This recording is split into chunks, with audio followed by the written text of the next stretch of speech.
You have to build an anti-fragile mind. Nassim Taleb is an amazing writer. You have to read his books, but he coined this term anti-fragile. Just like a diamond under pressure creates the best version of itself, just like that, you can also turn your mind into an anti-fragile mind.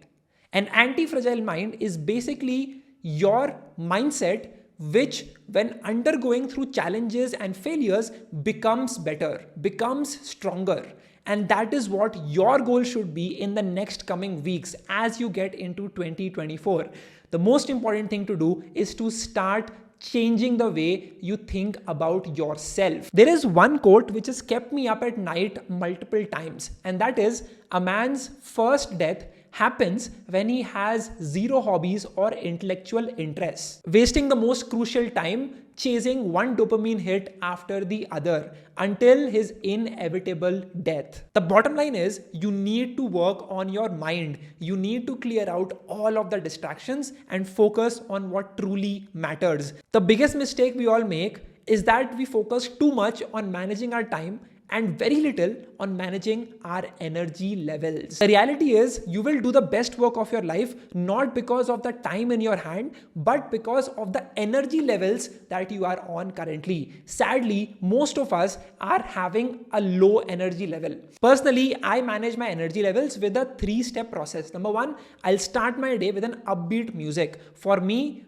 High Hopes by Panic at the Disco works amazingly well. Number two, while I'm listening to that upbeat music early on in the morning, I will start doing some quick 2 to 3 minute long workouts. This would involve some push-ups, I'll do some pull-ups, I'll flex my body, I will ensure that each part of my body has gone through some exercise and is ready. You are essentially reigniting all the parts of your body which previously was at rest the whole night. And the last step is to drink an energy drink, which for me is my own shake that I create every single morning. If you've seen my Instagram stories, you will understand that.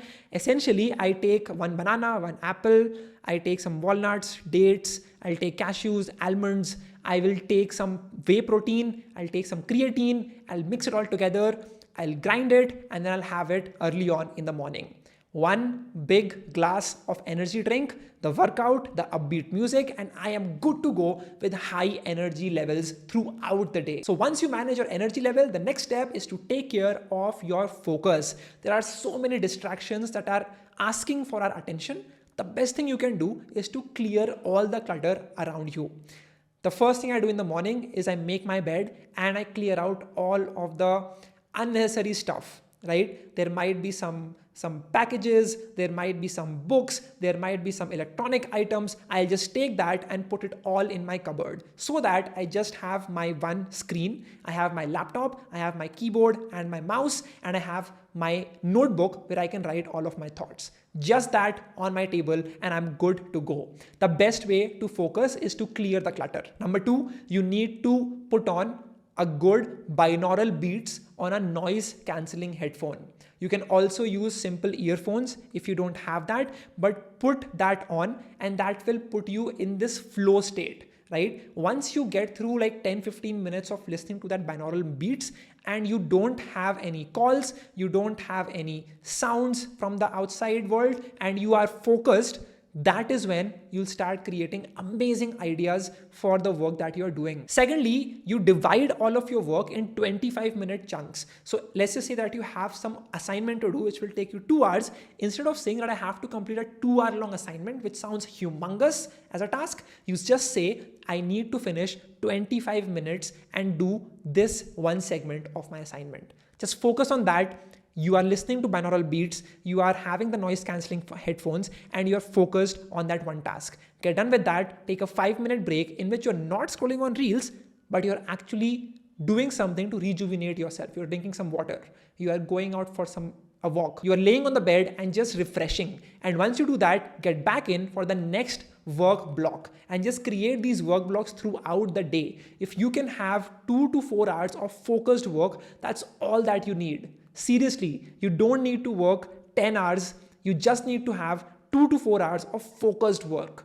Most of the people around us are too busy doing 10 different things while trying to work, and that's why they're not able to, attain their full potential. The last step to maintain your focus is to get rid of all the things that suck energy from you. I know that scrolling reels early on in the morning, checking my emails, checking what my friends are doing is definitely going to suck energy out of me, because I'm having attention divided into all of these things, right? I'm listening to news, I'm seeing what my friends are doing, I am looking at what emails I'm getting, I'm looking at all the reels I have, and I am just distracted completely. So remove all of that for the first few hours. If there is one lesson I've learned in my experience of working every single day, is that all hours are not created equally. An hour in the morning is not the same as an hour in the evening. I know I will have a lot more energy early on in the day than I would have in the evenings. So I have to get the most important needle moving task, the most important work done early on in the morning. That could be focusing on 9 to 1 p.m., 9 a.m. to 1 p.m. of the entire day on your most important tasks, and get done with that, and then look at other things that can wait and that do not require your urgency. You have to focus on that. That is the only way that you will win. All hours are not created equally. You cannot start something challenging at the end of the day before you're about to sleep. That is just not going to work. You will just not have the creativity. You will just not have the same vibe. The ideas that flow when you're early on in the morning, when you've refreshed, when you're high on your energy levels and you're focused, is just something different. So please understand that that is the most important thing that you need to build an anti-fragile mind. You need to learn from your failures. You need to become better by understanding what you did before, what led to failure, understand that mistake and never repeat that again. Another lesson I've learned is to plan the day the night before. The best way to win the day is to plan about it the night before. Before you're about to sleep, plan out the most important tasks you need to finish the next day, so that as soon as you wake up, you refresh, you are high on energy, you quickly pick your notebook, look at the most important tasks, and you are on that mission. You don't need to look around, find the most important thing and waste time like that. You're focused and you're getting to work. So plan the day the night before, and you will thank myself later for it.